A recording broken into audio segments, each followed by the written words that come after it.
Assalamualaikum warahmatullahi wabarakatuh. Yang terhormat kepada Ibu Marlina Kamelia MSc dan juga Sobat Biologi yang insya Allah dimuliakan oleh Allah, amin.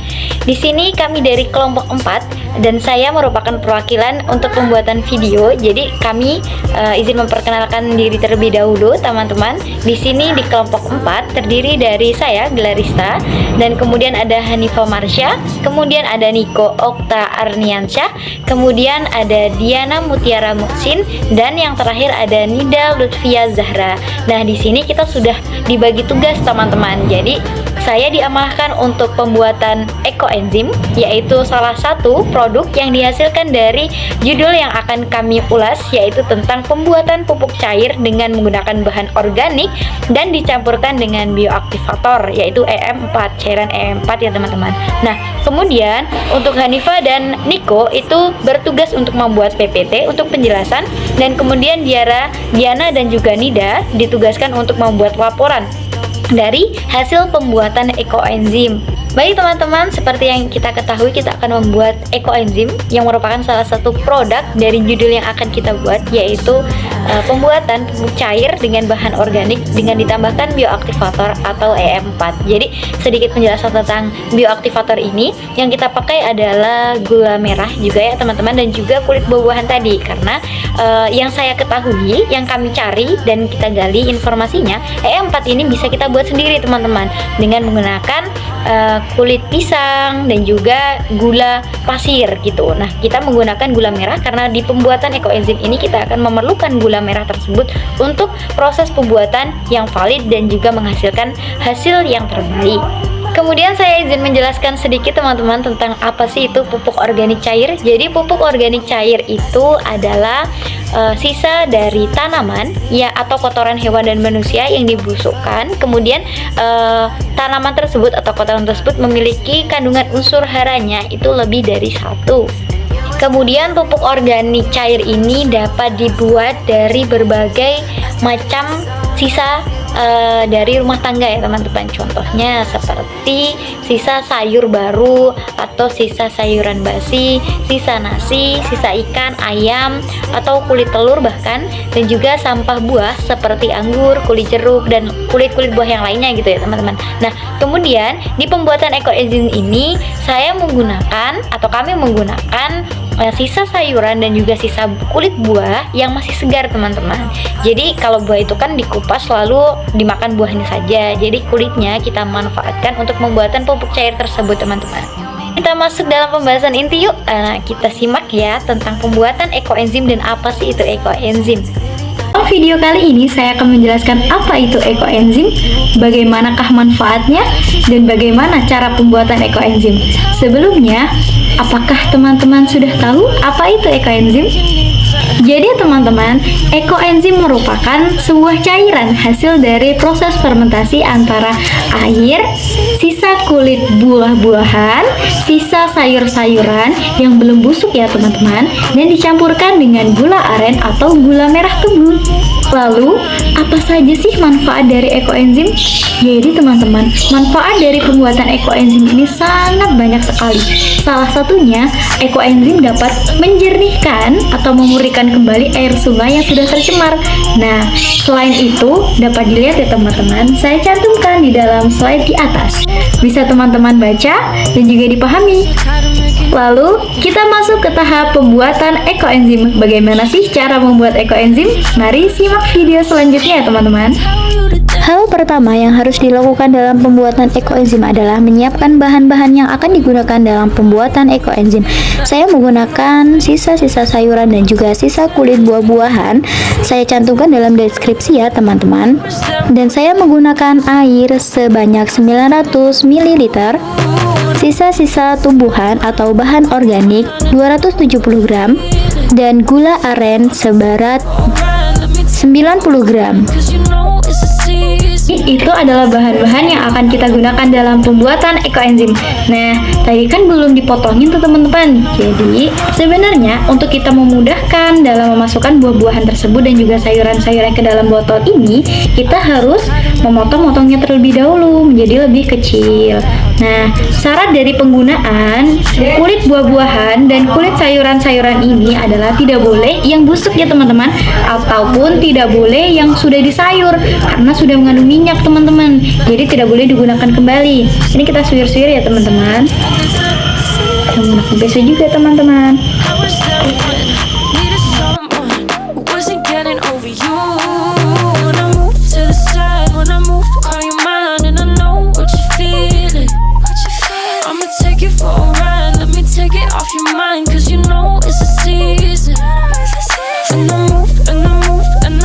Setelah selesai memotong semua bahan-bahannya, mari kita masukkan ke dalam botol yang sudah diisi oleh air tersebut ya teman-teman. Langkah pertama, kita masukkan gula arennya terlebih dahulu ya teman-teman ke dalam botolnya.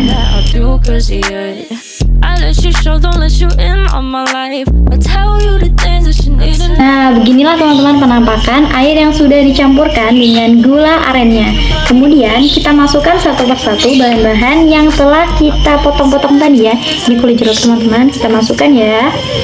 Ini ada kulit jambu tadi, kita masukkan juga. Ada kangkung, kita masukkan. Dan ada bayam, kita masukkan juga. Dan juga ada kulit dari buah naga, kita masukkan juga ya teman-teman.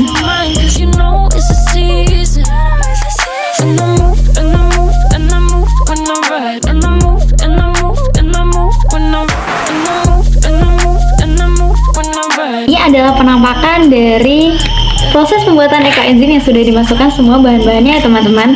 Nah, karena kita menggunakan botol yang lubangnya itu kecil, jadi kita tidak boleh langsung menutupnya teman-teman. Karena dalam proses fermentasi ini, di dalam 1 minggu teman-teman, itu akan menghasilkan suatu gas gitu. Jadi takutnya kalau kita tutup seperti ini, bisa muncrat teman-teman ke atas gitu. Jadi dalam 1 minggu ke depan, kita harus menutupnya dengan plastik terlebih dahulu teman-teman. Kita tutup plastiknya. Lalu kita ikat dengan karet gelang teman-teman. Nah, setelah diikat dengan karet gelang seperti ini, kita berikan lubang teman-teman agar gasnya itu bisa keluar gitu. Kita kasih lubang sekitar 4 lubang aja pakai jarum pentul ya teman-teman. Nah, kalau sudah, kita biarkan dalam 1 minggu. Nah, setelah 1 minggu, kita buka kembali teman-teman penutupnya. Lalu kita tutup dengan tutup botolnya agar semua gas tidak keluar. Tidak ada gas yang keluar dan tidak ada gas yang masuk juga. Jadi kita tutup.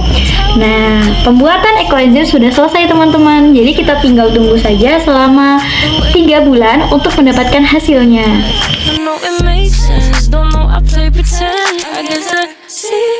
Jadi ini adalah penampakan ekoenzim yang sudah 1 minggu ya teman-teman. Di sini sudah bisa kita lihat sudah ada perubahan, yaitu perubahan warnanya, perubahan baunya, dan juga perubahan sedikit dari bentuk buah-buahan atau sayur-sayuran yang telah dimasukkan. Baunya sudah mulai menyengat, dan ini sudah saya buka ya teman-teman plastiknya karena sudah 1 minggu. Jadi kita tutup dengan penutup botol yang asli agar tidak ada gas yang keluar dan tidak ada gas yang masuk. Video menyampaikan perkembangan dari ekoenzim yang telah dibuat selama 2 minggu. Nah, di sini bisa dilihat ya teman-teman, ini ada perubahan di dalam 2 minggu, yaitu tumbuhannya dan juga sisa kulit buahnya itu sudah mulai mengembang. Nah, ini sudah mulai mengembang teman-teman. Dan di bawahnya itu endapannya banyak banget teman-teman, bisa dilihat ya, ada endapannya. Dan di sini itu gasnya juga sudah mulai sedikit teman-teman. Jadi dia tidak akan bisa muncrat gitu. Kalau seminggu pertama itu kan pasti bisa muncrat gitu, kalau kita tutup dengan penutup botolnya yang seperti ini. Tapi ketika sudah 2 minggu, tidak teman-teman. Jadi gasnya sudah mulai sedikit. Jadi tidak ada gas yang keluar ataupun gas masuk juga yang ada dalam ekoenzim tersebut gitu. Mungkin itu saja yang dapat saya laporkan dalam praktikum ekoenzim yang kedua minggu. Ditunggu video selanjutnya ya teman-teman. Saya akan mereview kembali hasil dari ekoenzim yang ketiga minggu.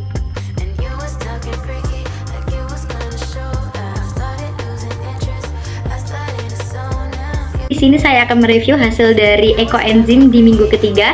Di sini bisa dilihat ya teman-teman, warnanya itu mulai berubah sekali ya teman-teman, sesuai dengan bahan yang saya gunakan.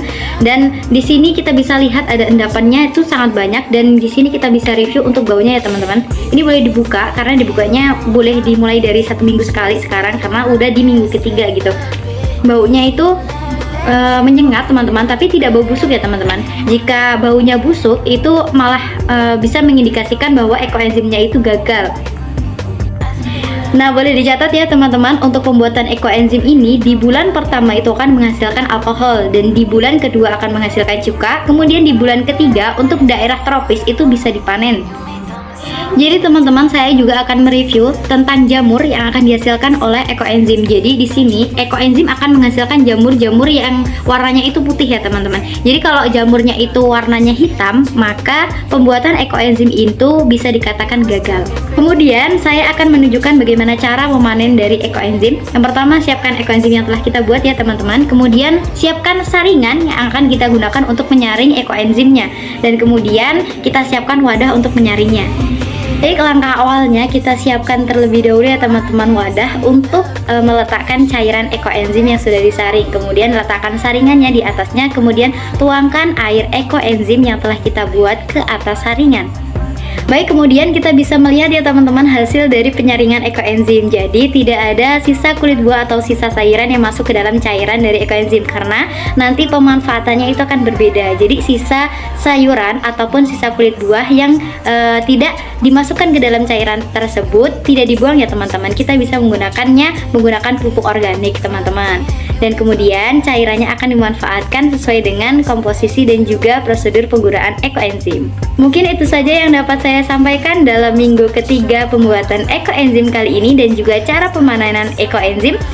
Terima kasih atas perhatiannya. Apabila ada kekurangan saya mohon maaf, dan kepada Allah saya mohon ampun. Saya akhiri, wassalamualaikum warahmatullahi wabarakatuh.